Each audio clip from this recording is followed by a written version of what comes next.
Môre almal, ons probeer eers ons asem bietjie terugkry. Hierdie ram het vir ons lekker besig gehou nou. Ek is Kobus van OptiBreed. Marius is hier aan die agterkant, hy is my vernoot. Marius doen vir ons die kaai werk op die groot vee. Hy doen al die management werk op die groot vee. Ek is op die saad, saad, tapsaad en so aan. Hansel is op die skape en die bokke. So wat hulle doen nou hierso, hulle gaan nou daai ejaculator insit agter, so 'n probie wat hom nie gaan seermaak nie. Dis net om die prostaat so bietjie te wikkel. Oom Dani, baie dankie dat ons vir Trump kon gebruik. Oom Dani is van Mulati boerdery daar by oor 'n stadse wêreld. Stofberg, althans. Absolute beautiful meat master. So wat gaan gebeur is ons gaan die saad tap. Ons gaan dan die saad agter toe neem, daarna ons stalletjie toe. Die saad gaan geanalyse word. Vir die jong mense wat nie weet wat dit is nie, kom kyk gou daar, julle gaan dit nie sommer weer sien nie. Ons gaan dit gou analyse en dan gaan ons laat hulle kan sien hoe lyk die saad van 'n dier onder 'n mikroskoop. En dan kan ons vir julle verder verduidelik. Hoekom ons die saad analiseer? Dit is belangrik vir enige boer wat boer. As jy 'n dier het, wil jy graag weet hoe gaan daai dier se voorplanting lyk, hoe gaan sy kalvers of sy lammers lyk, of op jou perde of op jou honde, kan ons daai saad tap en dan kan ons kyk, is dit viable? Baie keer is dit nie. En dan kan ons daai dier altyd op 'n bietjie medikasie sit, hang op by die veearts se voorskrif of wat ek. En dan wag ons normaalweg so 60 dae, laat daai sperm regkom tot waar ons dit graag wil hê. Julle gaan nou sien wat gaan gebeur hierso. Hy gaan nou saad vir ons gee en dan sal ons self vir julle wys. Gee my so rukkie.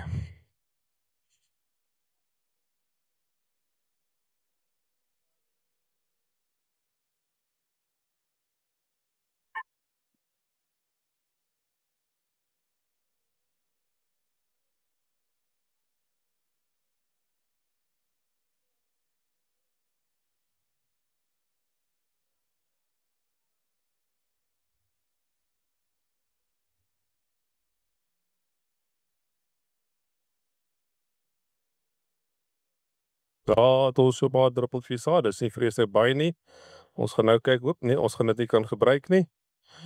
Ons gaan nog 'n bietjie gaan. Daar's niks wat hulle nou doen aan die skaap wat hom kan seermaak nie. Dis maar net 'n stimulasie op daai prostaat wat hulle doen.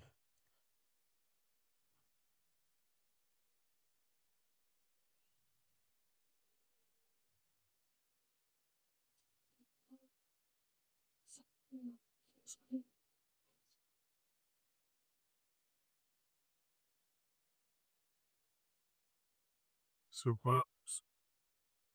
Ja, so die rede hoekom ons die saadwerk ook doen is vir jou kommersiële kante. Op die beeste en die goed, daai boer kan dan die keuses maak op melkerye. Wil jy net huivertjies hê of 'n koeie eventually. En dan wil jy nie graag billetjies daar tussenin hê nie. So dan wat ons doen is, ons kan daai saad neem, ons vat dit na van ons mense wat saam met ons werk, wat vir ons help met die vriesgeriewe en so aan. Ons het so 'n paar SLA's in plek met mense wat vir ons werk doen ook. En dan doen ons die sexing van daai saad, which means daai boer, as ons die AI's doen, either vars AI's of ons doen vir hulle gevriesde saad AI's, dan het hy die keuse of hy wil vroulike diere of hy manlike diere wil hê. Dit help definitief baie waar jy jou kudde opbou, om te kyk dat jy meer vroulike diere het, om jou 'n kudde te kry tot waar jy wil hê. Sien die mannetjie lyk 'n bietjie, hy is nie lus om saad te gee nie, hoe lyk dit? Ons het iets waarmee ons kan werk. Normaalweg sal ons nou daai saad bietjie verdun En dan wat ons nou nie vandag gaan doen nie. So ons gaan nou afbeweeg, Tinus. Ek gee oor aan Tinus hierso, dankie. Terwyl ons oorskuif, ek gaan hulle gou so 5 minute gee, dan praat ek en jy, of ek maar, ek en jy ook al gesels terwyl hulle alles afskuif onder toe en alles onder die mikroskoop sit. Dan gaan ons soontoe beweeg. Ek weet nie of ons die mikrofoon daar gevat het, ons sal maar die mense moet kom naby staan en luister so van ver, ons nou kyk of die mikrofoon kan skuif. Maar as ons gou gesels oor ons het in die vorige onderhoud gesels, maar meeste van die mense was nie daar nie. Die voorbereiding vir Sweets is tog kardinaal vir sukses, want jy op 'n dag moet hy reg wees, al die sake moet reg wees. Onder stres, ons het 'n klomp gehad. Wat is jou voorstel vir ouens as hulle ramme wil tap om 'n program te hê op aanloop na hierdie ding toe? Goeiemôre almal, dankie Tinus. Ja, prikkelvoeding baie belangrik, vitamiene. As jy ramme wil tap vir KI en bevriesing van saad, hou hulle weg van hooi af. Want anders is die kwaliteit van saad nie baie goed nie. So ja, jou voorbereiding is absoluut belangrik. Gesondheid, weer, as dit koud is, sukkel jy maar so bietjie. En soos ek gesê het, jou prikkelvoeding en vitamiene is baie belangrik. As ons gewoonlik, as ons ramme regmaak vir dekseisoen, dan vat ons so 6 weke voor die tyd dat ons hulle begin multimin spuit of enige tipe vitamiene met jou prikkelvoeding by en al daai goedjies. Selfs met hierdie goeders en ek dalk nog 'n bietjie meer liefde gee, want dit is tog kostes wat jy aangaan. En dit is goed dat jy regtig wil reg doen, seker maak alles is reg daarso. En natuurlik 'n veehanteringsstelsel soos hierdie maak dit baie makliker vir ouens soos julle. So maak tog seker dat jy vir die ouens soos julle hierdie het, want op 'n dag is julle minder vinniger daar en minder stres op die dier, minder stres, beter saad. Net so. Okay, ons gaan afbeweeg onder toe, is reg so. Gee ons so 5 minute, gaan ons gaan daar onder opstel by Optibreed se saaitjie. Ons gaan kyk na die morfologie van saad. Soos jy wil sien hoe jou swemmers moet swem en nie moet swem nie. Kom kyk bietjie daarso dan wys ons julle wat is goeie morfologie en swak morfologie binne in u saad en natuurlik gaan dit oor getalle wat reg is ook. So kry jy daar by Optibreed en dan sê ons laaste keer vir Algar. Baie dankie vir hulle krat. Dit is baie lekker om met 'n goeie toerusting te kan werk. So dit is 'n voorreg en dan sê ons ook vir die dis die Meatmaster Club. Ek is dit die vir Meatmaster Club wat die is. Ons sê vir hulle baie dankie vir die leen van die ram om ook hierdie vir ons te doen. Kom ons skuif af onder toe. Ons kan hoor my kan ons sien nie. Ons is hier by Optibreed. Ons kyk bietjie na die ram. Is 'n seeman wat ons op pas getap het. Ons kyk bietjie hoe swem sy beste swemmers en hulle gaan 'n bietjie van ons verduidelik hier by Optibreed wat hier aangaan. Wie gaan met my praat oor waar hulle swem? Marius. Okay. Marius, kas jy net kan wegvat kyk waarna kyk ons of waar die proses waar hulle gaan en vries nie gesekste saad. Noem ons 'n bietjie deur oor hoe julle alles benader. En so is julle baie dankie en dan weer eens Algar. Weet jy al ander ding, sommer julle so really baie moeilik gewees het. Ja. Baie dankie Tinus. Okay, Ansel het gou die saad gebring en nie op die hot stage gesit. En toe sit ons hom in so 'n counting chamber. Sodat ons sy saad kan tel. So daar kan julle nou die lewendigheid sien van die saad, hoe dit beweeg. Nou gaan ons hom net laat analiseer. So wat die endoscope doen is hy gee vir ons, hy tel fisies elke liewe spermselletjie, die beweging, die totale motiliteit, al daai goedjies wat dood is, wat lewendig is. So hy mag dalk 'n bietjie lank vat en as hy lank vat is dit goed want dan dink hy tel baie. So dis goed, dit is wat ons wil hê.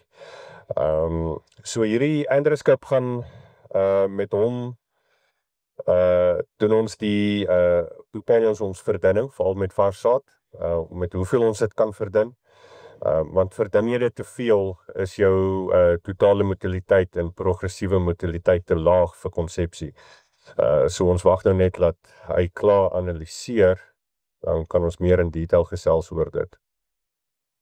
Waar is alles? Wag, ons sit hierso, kyk as jy die sparring kan met die tyd progressive motility en hierdiekies. Vertel ons waar ons gaan deur waar ons wil wees en waar ons nie wil wees nie, waar ons kan vries. En iewers is dit terwyl jy praat, as ek seker gaan ons die getalle is nog 'n oproep. So ja, as jy dit is vir even word onderkandeer, dit is kyk of waar ons kyk en waar ons besig is. Die heel boonste die sperm count, dit wil jy verkieslik bo 1000 hê om 'n akkurate lesing te hê. So ek is seker ons gaan nie daar by die 2000 daar rond wees wat daai naam betref. En daar sy. Hier het geroep. Okay. So sy spermtelling is 1576 wat hy getel het. Sy konsentrasie is per mol. So hy is 186.36 miljoen per mol. Wat redelik goed is. Ons het nou nie fisies gemeet hoeveel. Maar daar is omtrent so, ek sal sê 'n halwe mol. Okay. Sy totale motiliteit is 97%, amper 98%.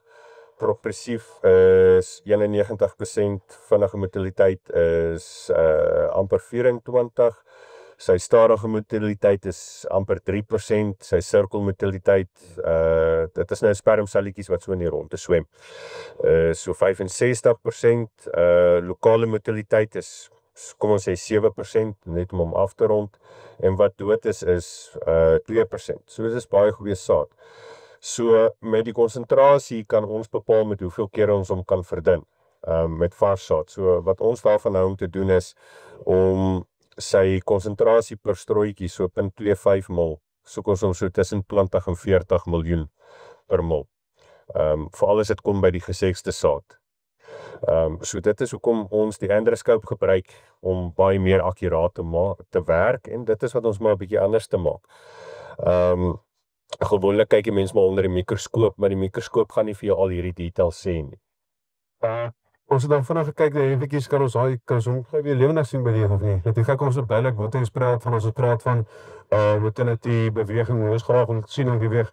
Was dit vir die mense kan soos verwys soos hulle sê, hy weet hy swem in 'n sirkel en wat verkeerd daarmee en so, want ons net 'n bietjie kan sien wat presies hier aangaan. Okay, jy gaan baie mooi net kyk, baie naby moet kyk, Tinus. Jy sien daar, soos jy spermselletjies wat vorentoe swem, dis jou progressiewe motiliteit. Dan gaan ons baie mooi met kyk op een plek vir spermpies wat net stil staan en beweeg. As ons daai klontjies daar is maar dooie saad, wat nou maar saam koek, as ek dit so kan stel. En dan het jy spermselletjies wat stadig beweeg, dit gaan nou moeilik wees om dit hier te kan sien, en dan die spermselletjies ook wat net in die sirkel beweeg. So as jy lank genoeg kyk na dit, is ek seker jy gaan dit kan raak sien, maar dit is baie besig op hierdie oomblik, as jy na daai prentjie kyk. Wat jy nog een goeie saak, ek sien hele kom ons jullie rond te swem en jy start te jaag, like so 'n hond wat net sy start ontdek het, en met is al maar die sarade hierso. As ons praat van gevriesde saad, wanneer kan ek saad vries, wanneer kan ek nie vries nie? Wat is die risiko's dat ek loop? Nou, ek laat maar geëvalueer maar seker hoeveelheid en die verskillende konsepsie teenoor vars saad en gevriesde saad. En ja, ek is seker dit 'n voorkeur. Wat is weer 'n voorkeur as ek kom by hierdie? Vir my voorkeur sal altyd wees vars saad. Want jy kan soveel meer insit as met 'n strooitjie, want as jy 'n strooitjie ontdooi, ongeag wie wat doen, vrek 50% as jy hom ontdooi. So jy wil jou vinnige motiliteit en jou progressiewe motiliteit wil jy redelik hoog hê voor bevriesing. Want kom ons argument onthaalwe sê jou vinnige motiliteit is 80%. So na ontdooiing, as jy hom nou klaar gevries het en ontdooi het, gaan hy op 40% wees. Dis hoekom jy dit so hoog as moontlik soek. So my voorkeur sal altyd vars saad wees. Altyd. Ja, saad wat sy konsentrasie baie laag is en sy progressief en totale motiliteit baie laag is, natuurlik en baie dun saad gaan jy nie vries nie. Daar is ook challenges, weeromstandighede speel ook 'n baie groot rol, hoe kouer dit is, hoe meer sukkel jy, veral met kwaliteit en volumes. So ja, ek dink dis dit.